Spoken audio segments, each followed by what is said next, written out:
if you had to create the perfect business model before starting, you're probably right in thinking getting customers who never leave you and will continue to pay you forever once you acquire them is probably the best idea. And I think you're right in general. So does that mean that the opposite of that, oh, it's quite echoey down here. Does that then mean that the opposite of that, where you have a company that's a high churn rate, is a bad idea? And I think the answer to that is no, it's just a different set of rules. And so a company like mine, my partners, we're in education. And any form of education, if you do your job properly, they come in without a skill, they gain the skill, and then they graduate. So if you do your fulfillment amazingly, if you have the best fulfillment on the planet, by definition, you will lose your customers faster. So your churn rate will be higher, which makes this a worse business. But there is one massive upside that I was just thinking about. Potentially one of the biggest levers in business is raising prices. I talked about this before in my chocolate factory, that if we doubled our prices, we wouldn't have doubled our profit. We would have actually 6x, 6 multiply on our profit by doubling the prices. So because of that, without changing anything else, it's potentially one of, well, it actually arguably is the strongest lever you can pull in any business to drastically change the economics.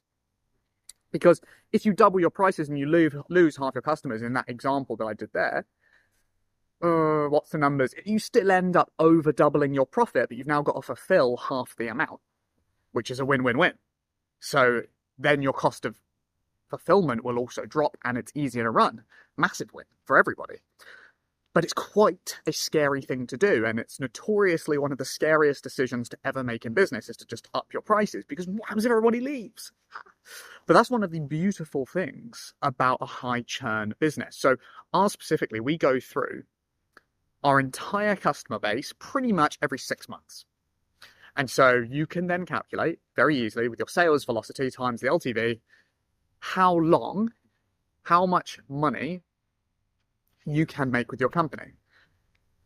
But this is the really nice thing. If you make a massive issue, a massive mistake by raising the prices, and you think, oh my God, all my customers are going to leave, imagine the worst case happened. First of all, it will never do that. But if it did, 6 months later, not a single person is left in your company who knew what the price was before anyway. So you can just go back. But that also goes with any change you ever make. So with a high churn business, you can have agility and it not be a long-lasting impact, aside from reviews and testimonials and brand. If you mess those things up, they will last the test of time as you churn through customers. And then hopefully another thing that will give you an indication of maybe prices are a good thing to change. When we did this earlier in the year, because our sales team were not as efficient as we needed them to be, we upped the prices by 25%, and we were like, oh, what's going to happen? Everyone's going to leave. But we were thinking, if you're up by 25% and you still lose 20% of customers, it's still a worthwhile trade by quite a bit. But we only lost 1 to 3%, like literally no one left or cared. And usually the people it gets rid of are the ones who are stuck in the old ways of how the system used to be as you are growing and making it better, or potentially your more problematic clients. So there you go.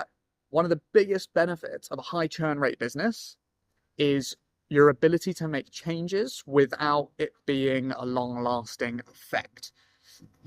You could flip this the other way around. If you run insurance or something, and if your insurance is really cheap, and hopefully you never have to use it, you'd never have any reason to switch. But all of a sudden, if you double your prices, everyone on your entire list could potentially be like, that's too much money, I think I'm going to leave. I'll find someone cheaper.